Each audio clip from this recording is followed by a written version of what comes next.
من الشيطان الرجيم بسم الله الرحمن الرحيم الحمد لله رب العالمين الصلاة والسلام على أشرف الأنبياء والمرسلين خاتم النبيين بالقاسم محمد صلى على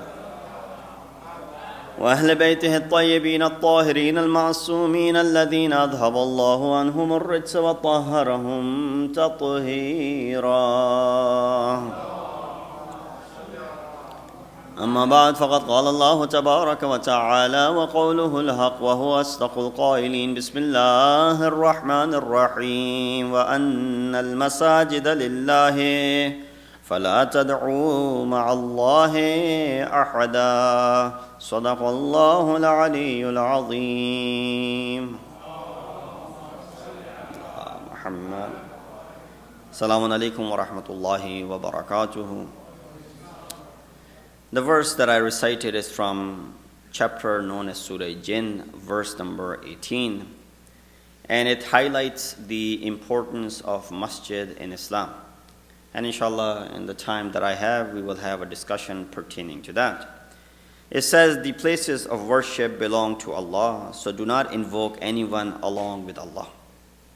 We see the word masjid or the word masajid, which is used in this particular ayah, is a plural for the masjid, which means a place of sajda, place where you put your forehead and you prostrate and you perform sajda. Our sixth Imam says, since Jews and Christians used to do shirk in their places of worship, God said in the masajid of Islam, don't call upon anyone except Allah subhanahu wa ta'ala. And may God's curse be upon those, the one who doesn't respect the masjid. Christian called Jesus to be son of God, and Jews called Uzair to be son of God, and that's why they associated partners with Allah subhanahu wa ta'ala. Therefore, وَأَنَّ الْمَسَاجِدَ لِلَّهِ فَلَا تَدْعُوا مَعَ اللَّهِ أَحَدًا. One thing worth mentioning over here, that in the sentence فَلَا تَدْعُوا مَعَ اللَّهِ أَحَدًا, the word dua means worship. It does not mean do not seek dua from someone other than Allah subhanahu wa ta'ala, which would also be a form of sort of shirk, but here it's not what it's referring to. It's not saying do not ask for other than Allah subhanahu wa ta'ala. It's saying do not worship someone other than Allah subhanahu wa ta'ala. Why? Because in reference to this word, we see at another place in Quran, Udu'uni astajib lakum innal ladhina yastakbiruna an ibadati. It says, ask me and I shall fulfill your desires and your dua. And then it says, إِنَّ الَّذِينَ يَسْتَكْبِرُونَ عَنْ عِبَادَتِي.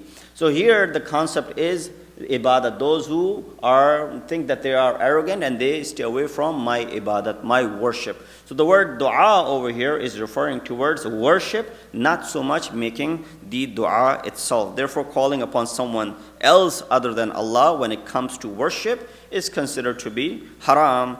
The first building on the face of earth was masjid. It says, Inna awwala baytin wudi'a linnasi lalladhi bi Bakkatan mubaraka. The first, place of worship for mankind was what? Was a place in Bakka, which is Makkatul Mukarramah, which is a blessed place. Masjid is considered to be a holy place. It's a sanctuary in Islam. And this is why believers said, let's build a mosque over the grave of Ashabul Kahf, who abandoned the luxuries of the city life and resorted to a cave in order to protect and save their faith and their iman. So what the ayat of Quran said, لَنَتَّخِذَنَّ عَلَيْهِمْ مَسْجِدًا. Let's go ahead and build a masjid on the place where they are resting. So from here we understand, because it was a sanctuary, these Ashabul Kahf, they ran away from the city life, from the luxuries that existed, from the deviation that was there, and they resorted to this cave. After, when people figured out who was there, they said, let's go ahead and make a masjid, sort of like a mausoleum, on top of these, souls which are pure souls, and therefore masjid was supposed to be built over there. First thing that our Prophet did after arriving in Madinatul Munawwarah, after the migration, we talked about migration last night. First thing that he did, what was? He built a masjid. La masjidun ussisa ala taqwa min awwali yawmin. The first masjid that was established on the basis of piety from the very first day was what? Masjidul Quba. Those of you who have gone for the Umrah and Ziyarat and for Hajj, they have visited this masjid. It's called Masjid-e-Ali, which Prophet built when he arrived in Medina after Hijrah. Fakhr Razi says, when piety is the criteria for the virtue of a mosque over other mosques, because that same ayah which says, la masjidun ussasa ala, from the first day, it is based on taqwa, it is appropriate for people to stand in such a masjid. As opposed to a masjid which is not based on piety and taqwa, do not stand in that masjid. And we will give example as to what masajid are those. So here, Fakhr Razi, a famous Sunni, Mufassir, mentions this under this verse, that when piety is the criteria for the virtue of mosque over other mosques, precedence of a person in faith and piety should be more virtuous. So for example, if mosque is based on taqwa, it is given fawqiyat and precedence over other mosques. He says similarly, if iman and taqwa was in some individual, it would be precedent over other individuals. What was he alluding to? He said, therefore, Amirul Mu'mineen, Imam al-Muttaqeen, Ali ibn Abi Talib alayhi salatu wassalam, was mu'min from day one, therefore he is superior to those who were mushrik all their life and later on they embraced Islam. So he should be given fawqiyat and he should be given virtue over others. We see that Masjid al-Haram is mentioned in Quran 10 times, and therefore the importance of masjid is emphasized there as well. Allah counts masjid to be his house and considered Ibrahim and Ismail alayhim as-salatu was-salam to be custodians and the servants of the Masjid al-Haram, while calling them to go ahead and clean this house, make it pure. وَأَنْ تَطَهِّرَ بَيْتِيَ لِلطَّائِفِينَ وَالْعَاكِفِينَ وَرُكَّعِ السُّجُودِ. It is recommended to enter the masjid after, in a sense that a person has, made himself to be pure, that the person has, purified himself and has adorned himself for that matter. And that's why ayat of Quran says, خُذُوا زِينَتَكُمْ عِنْدَ كُلِّ مَسْجِدٍ. Take beauty when it comes to entering into a masjid or going into the masjid or performing the ibadat. If a masjid is not built upon the foundation of taqwa, then that masjid is an element of discord between Muslimin. It must be uprooted. Again, reference to the Quran, it says, وَالَّذِينَ اتَّخَذُوا مَسْجِدًا دِرَارًا. Those who made this masjid, Masjid-e-Dirar. What was the hukum of Rasulullah in regards to this? You go ahead and refer to the verses of Surah Tawbah, verse number 107, 108, 109, and 110, which says, as for those who took a mosque for sabotage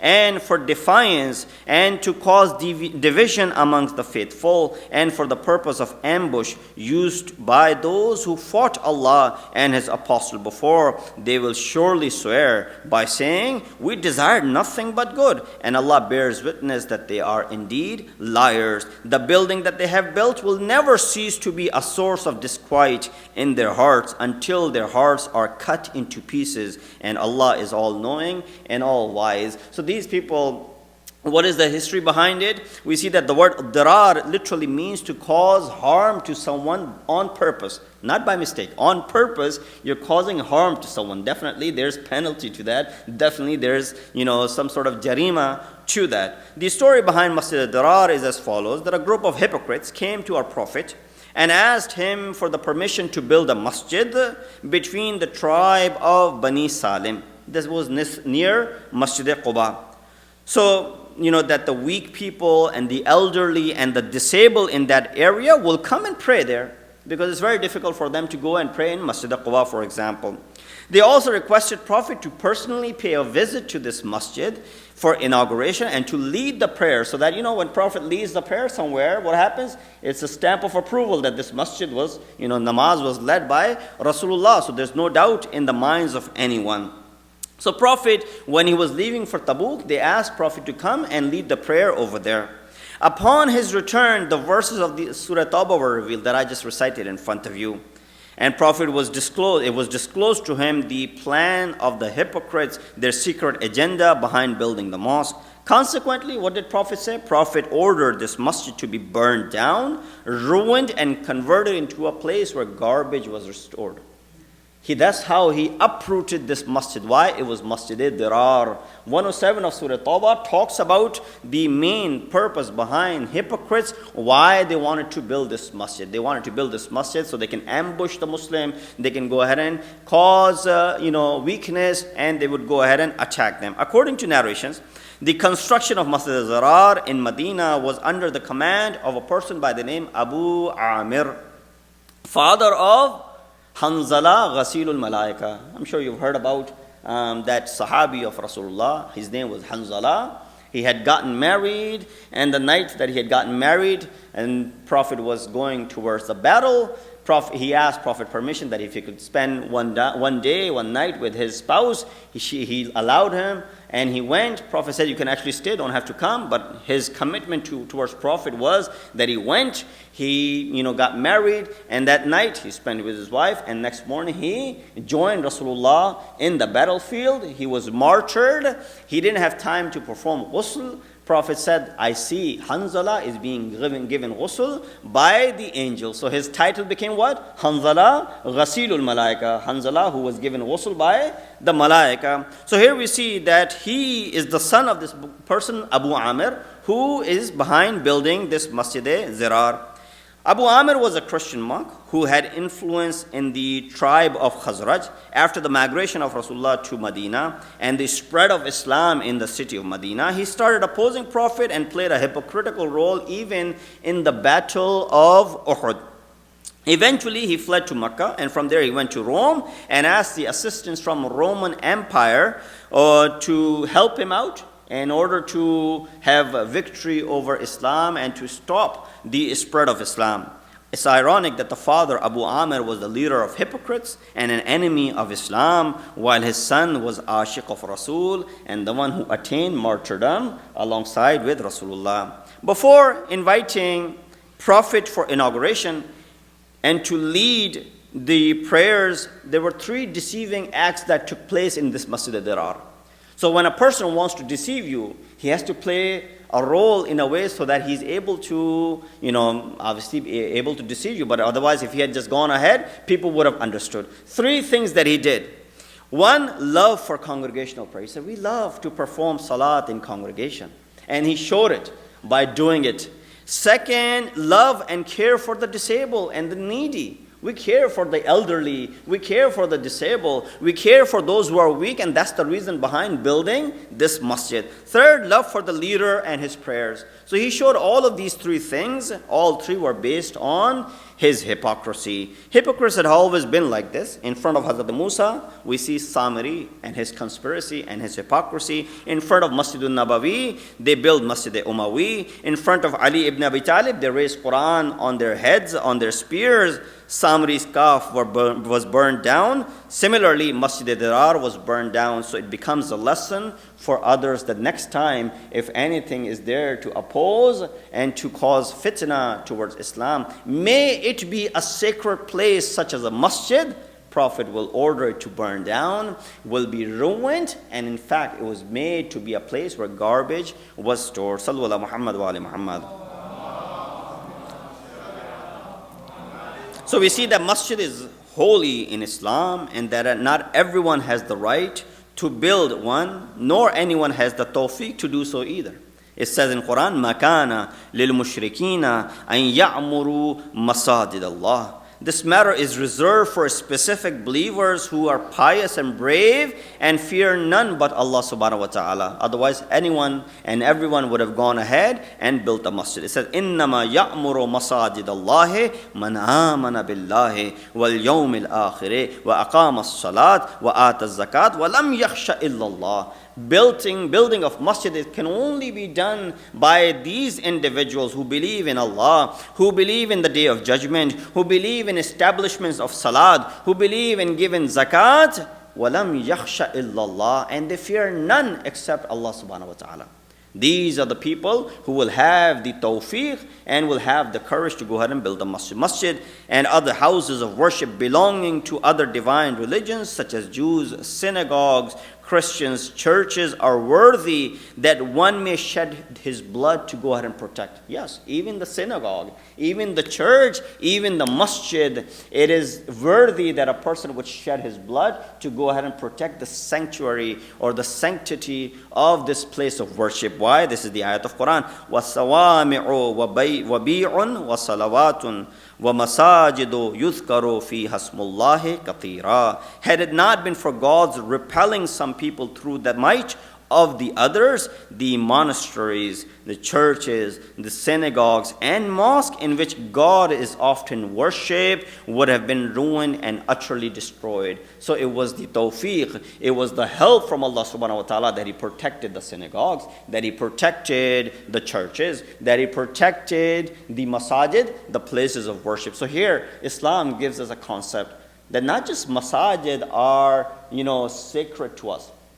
If there's a church, it is also sacred to us, as long as God is remembered in it. If it's a synagogue, it is sacred to us, as long as God is remembered in a synagogue. If it's a monastery, it is sacred to us, as long as God is remembered in there. So there was no right for anyone to go ahead and ruin or destroy any of these houses of worship if Allah subhanahu wa ta'ala is worshipped in these houses of worship. Here, we can go ahead and easily detach ourselves from those who attack on mosques. Those who attack on churches, those who attack on any house of worship, they have nothing to do with Islam, because Islam not only made it forbidden for you to, attack the masajid, but it made it forbidden upon you to attack the churches or the synagogues for that matter, or the monasteries for that matter. So here we heard the news, sad news, of a house of worship was attacked in Baghdad, where there's more than 150 people have been killed and martyred. We ask Allah subhanahu wa ta'ala that He brings justice towards those who committed this act of atrocity and this brutal act, and may I ask Allah subhanahu wa ta'ala to elevate the status of those who gave their life in this process. And I believe there are many still who are injured. Therefore, we ask Allah subhanahu wa ta'ala for their health and their quick recovery. Sallu ala Muhammad wa ala Muhammad. Now, after having said this much in regards to masjid, as to masajid are for Allah, do not call upon anyone but Allah.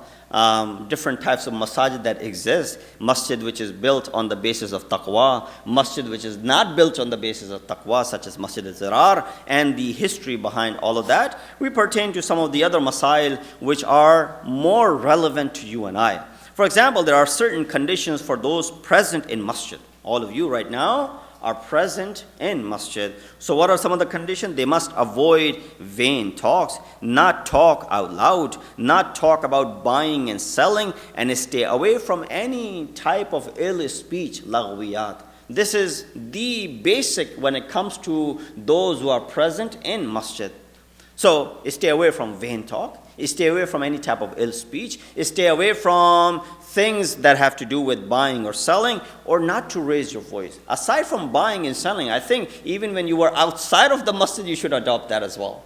Not just when you are inside the masjid. Buying and selling, you can take that one out.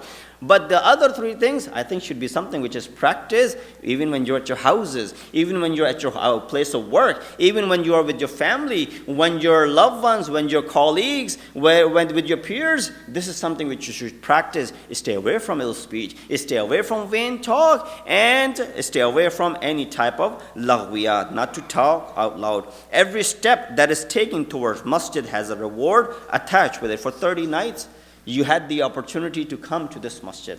Every step that you take towards this masjid, don't take it for granted. There's a reward written in the bargah of Allah subhanahu wa ta'ala. Similarly, sitting in the masjid, waiting for the salat, has tremendous reward as well. While you wait every single day, while the announcements are going on, and you're looking at the clock, when the salat will start, when the adhan will be said, when we will start praying so that we can go ahead and break our fast, you are actually gaining sawab. The more you wait for the adhan Quran to be said, and the more you wait for salat to take place, there's actually reward and tremendous reward that is attached with it. Also, a masjid in which salat is not performed regularly, so don't strand or don't abandon this masjid after the month of Ramadan is gone. Say, well, the month of Ramadan was here, we were here every single day performing salat al-maghrib.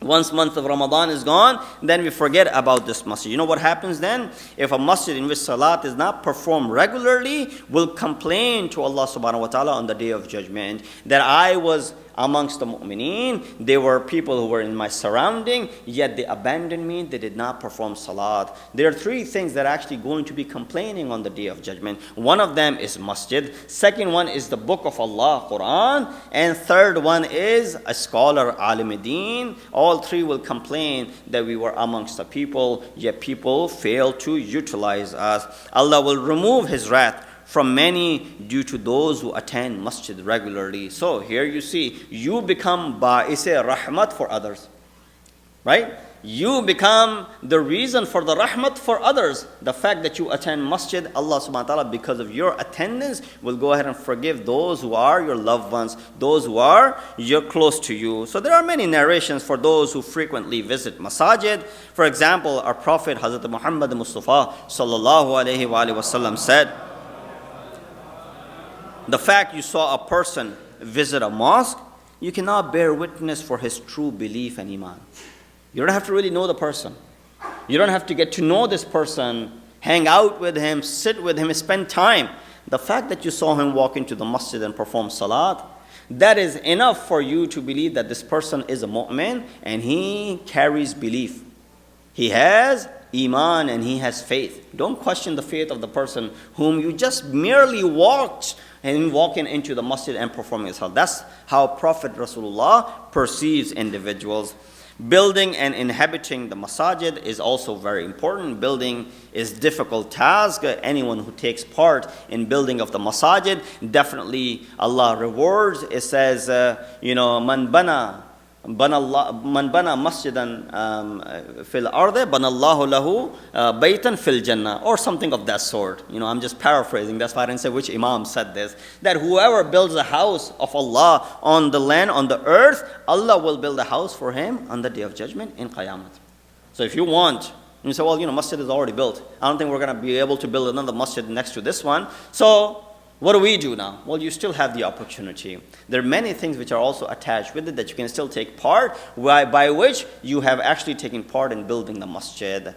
For example, renovation of the masjid. For example, the running affairs of the masjid. By all of these ways that you did contribute, for example, the other night on Laylatul Qadr when we had the fundraise, anyone who contributed actually has contributed towards building the masjid. So it's not like the doors are shut for those who weren't here in this part of the city and they were living in another state, so masjid was built. No, now you can still take part and be part of this. So masjid is an important institution for worship and congregation. Therefore, its caretakers must be righteous.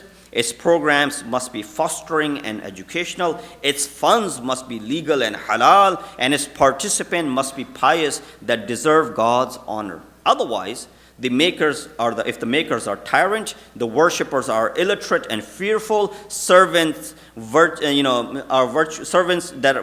should have been virtuous are lethargic. Most definitely, this type of masjid will not be able to pursue its real purpose, and that is a spiritual inhabiting. That we are able to inhabit this masjid the way we were able to build this masjid. So, according to Marhum Mullah Faid Kashani in Tafsir Safi, he said, building a masjid includes repairing, maintenance, cleaning, providing carpet, providing lighting, teaching, and propagation. So if you did not take part in building this masjid, but now by doing any of these things, you can actually be part of actually building the masjid. Thus, you will be under the criteria, man bana masjidan fil arde, banallahu baytan lahu fil jannah. Whoever builds a house of Allah on this land, Allah subhanahu wa ta'ala will build a house for him in Qayamat, in the day of judgment. Sallu ala Muhammad wa ali Muhammad. Salli ala Muhammad. From here onward is a different discussion, which is the adornment and masjid. Ya bani Adam, khudu zinatakum inda kulli masjid. O children of Adam, put on your adornment on every occasion of prayer. So inshallah, that's another discussion, which is a lengthy discussion. We ask Allah subhanahu wa ta'ala that He gives us the ability that we're able to have that discussion, inshallah, in the coming days. If not, inshallah, we will talk about something else. But nonetheless, we ask Allah subhanahu wa ta'ala that He makes us amongst the servants of the house of Allah. We ask Him that He gives us the opportunity that we're able to serve His purpose in the house that belongs to Him. We ask Allah subhanahu wa ta'ala to hasten the zuhur of our weighted Imam and make us amongst the helpers and the soldiers of Imam. Please recite a Surah Fatiha for all of those victims of the terror attack today in the city of Baghdad, where more than 150 people were martyred.